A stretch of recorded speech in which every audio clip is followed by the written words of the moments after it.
Whether we can get something of use in the end of this. Because we don't want to use up all your semen. I haven't got any, have I? Oh, there was some. There's some back up the tube, I think. There's some up here somewhere. Yeah, there is. So we're just going to put semen up there, saline up there for now. So what are you doing there? You're just... I just put saline up there so that there's something in there to inject in that. It's a little bit easier when there's semen in because you can see the tip a little bit easier. Saline makes it a bit clear.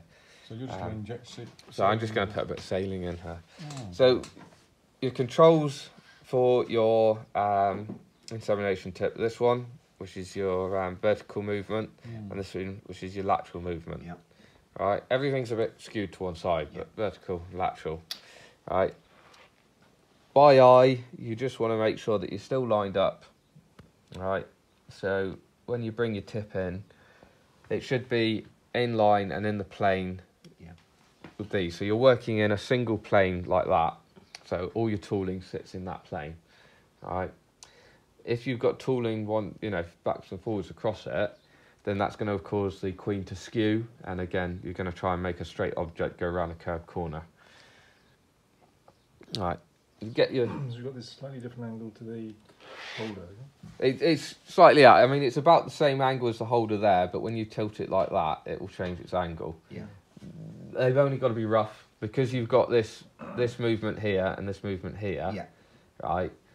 You have that ability to alter it, and it's roughly about right. Yes. I mean, you can tweak the queen a little bit using the sting forceps and the ventral hook. But you want to just bring it into position, so bring it in above the queen, just make sure you're lined up, still tweak it around a bit, and then you're going to lower that to sit against that channel. Okay, between the V and... okay. So it's in the channel of the sting, right? Yeah. You can just see there where it's sitting in there, where it's just moving the flesh. Just wants to be sat there, no pressure. No, so okay. if you're getting the movement, then you're pushing too hard. Right. You then bring it in there, and it's actually now gone in. Yeah. Believe it or not. Right. How far has it gone in roughly? It's gone in about 0.5 of a millimetre. Yeah. Right. You just have to gauge that. Yeah.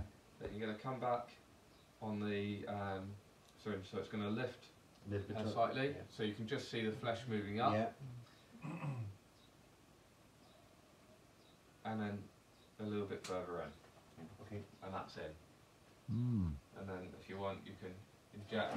So when you inject, you normally just a little bit of a turn, just to get some movement. Sometimes you've got something just in front of the tip, you may have to tweak the tip backwards, up and down slightly. Ooh.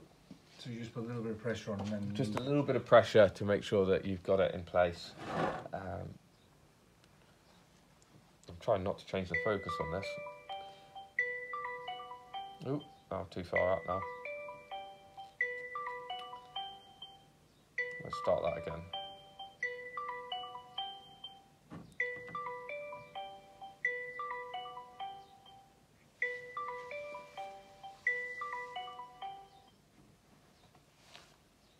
There we go.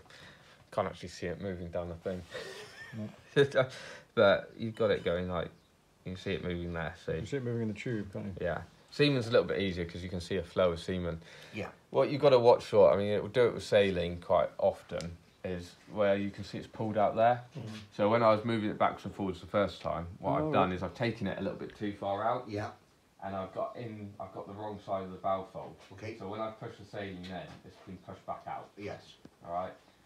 If that happens, basically you just want to come back on the syringe, draw the syringe out, and then just suck up saline, semen, whatever it is, and then you can re-enter the queen, push it back in. Once you're done, you just want to pull the syringe straight out and out of the way. On those ones, sometimes it's worth just twisting the syringe around out of the way.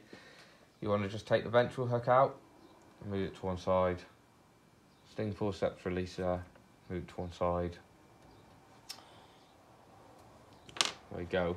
And then if you want to put numbers on, this is an ideal time to start putting numbers on, to put your queen numbers on, because she's asleep and not moving around. Yep. Fantastic time.